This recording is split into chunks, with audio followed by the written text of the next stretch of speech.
Welcome back to Hot Water Wrestling, everybody. I wish I could make a more grand entrance, but man, I'm really busy these days, and it's really pressuring for me to even do the channel, and I love doing it, so I'm going to do it. But I just finished watching Impact and Raw.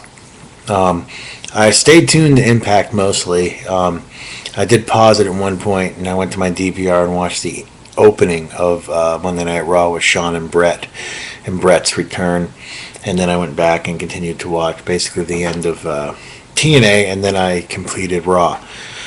Well, I first must say it was a fun and exciting night in wrestling. Absolutely, I was entertained, and for the most part, I like everything. Well, I should say, for the most part, I enjoyed everything. I didn't particularly like everything, but I enjoyed everything. Jeff Hardy, wow. I didn't really see that coming. I didn't read any internet sites or any blogs or anything in the last few days, so I was completely oblivious to what was confirmed or what wasn't confirmed. And the Jeff Hardy thing I thought was great. A little weird how they kind of brought him in like that, but they pulled out a big stop doing that.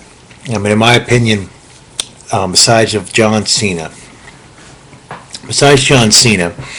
think Jeff Hardy's the most over face wrestler there is in the business. Out of the young guys, Jeff Hardy and John Cena, I think, are probably the most popular wrestlers out there. I think I could definitely argue that with a straight face. So TNA being able to bring in a guy like Jeff Hardy, who's just so over with people, is going to mean the world to their company if they can make that a permanent move. And that's one thing I want to talk about as far as TNA was concerned tonight, is they did a lot of stuff that they have to back up. I mean, they talked a lot of shit, and they brought in a lot of people, and they're going to have to back it up. Ric Flair, he wasn't really used that well. The Nasty Boys, I don't even know what they're doing out there because Brian Knobs can't even walk. I mean, it's no secret.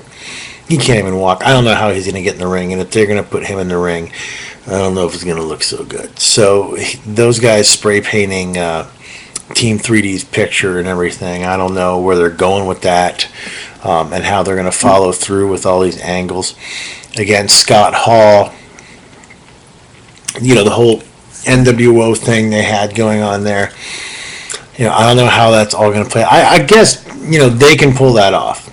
And, Hogan's trying to say, look, last time we got greedy and we got reckless and WCW was running to the ground, so this time we're going to do it different. And I actually like that storyline. I think that's a good storyline.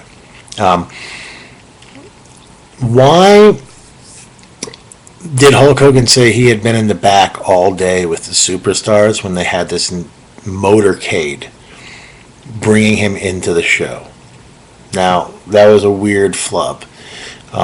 Unless he stated, like, we're supposed to kind of imagine that he was back there all day, but then he went to his hotel and took a shower and had some dinner and cleaned up, and then he came back. Okay, I guess so. But really kind of weird. I mean, I know how TNA tapes their stuff, and did someone not tell him that he was supposed to be arriving from a motorcade in a limousine, or I don't know. That might have confused some people. I mean, I let it go. And then, did you guys see that dude at the beginning of TNA with a TNA tattoo on his forearm? I mean, what a flaming jackass. Oh my God. A TNA tattoo? I mean, to even have a WWE tattoo would be completely insane. Just what a crazy jackass. All right, well, enough of that. TNA tonight was blown wide open, and I think it's going to be really interesting to watch TNA. I know that I'm going to be tuning in to see what happens next. They got me, for sure. I'm definitely going to tune in to see this. And, hopefully this Jeff Hardy move is actually going to be permanent and something they can actually work a good program with. Some of the stuff we saw tonight, I think, is going to kind of fall to the wayside. I mean, I don't know how they can keep up all the angles they opened tonight, but Sting is going to be interesting. Mick Foley is going to be interesting. And I was really concerned of how Mick Foley was actually going to fit into TNA and fit into the Hogan Bischoff regime. You know, where does Foley's brand fit in with their brand? Those guys have never really had a program together, and they've not really worked together a whole bunch. So I'm really curious. I don't know if Mick Foley's going to last in TNA. I'm afraid for him. I love Foley, and you know, but I don't know how that's actually going to work out. But you know, I'm glad to be back on YouTube.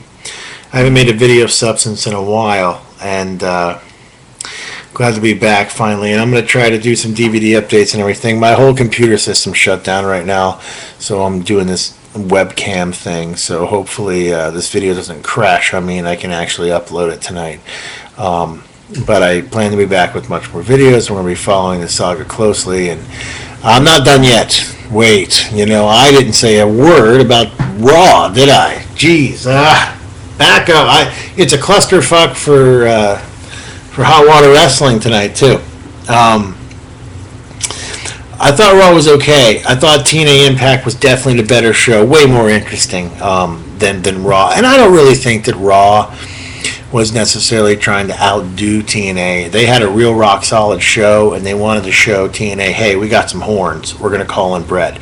But I don't think they really tried to go way over the top. I mean, TNA tried to just go way over the top, and they did. They achieved their way over the top show tonight. It was a great show for TNA. And it was a better show of the evening. But the Raw show was cool. The Shawn Michaels and Bret Hart confrontation, it was really cool to see that. And I don't know if it's just me, but I kind of saw like real emotion there in their faces. Although their hug at the end was a little kind of like, I expected more of a meatier hug there, But all in all, it was good to see. And the episode was good. And Vince and Brett. Forgive me, guys. I guess I'm a little rusty. If I'm not as bubbly as I usually am. But what was I saying? Vince and Brett, yes, of course. I thought that really went well. I mean, I could tell when Vince was laying into Brett, just, stroking him. You're the best, and you're the greatest, and you were the future, and you were this, and you were that. I knew something was going to happen where Vince was going to come out there and totally betray him. And I think they really left it wide open. I really want to tune into Impact, but I'm going to be tuning into Raw. I mean, it's going to be interesting. At least the next 3 weeks, I'll give it. Both shows are really going to be cool to watch, and I'm really excited as a wrestling fan. And you see what I was talking about?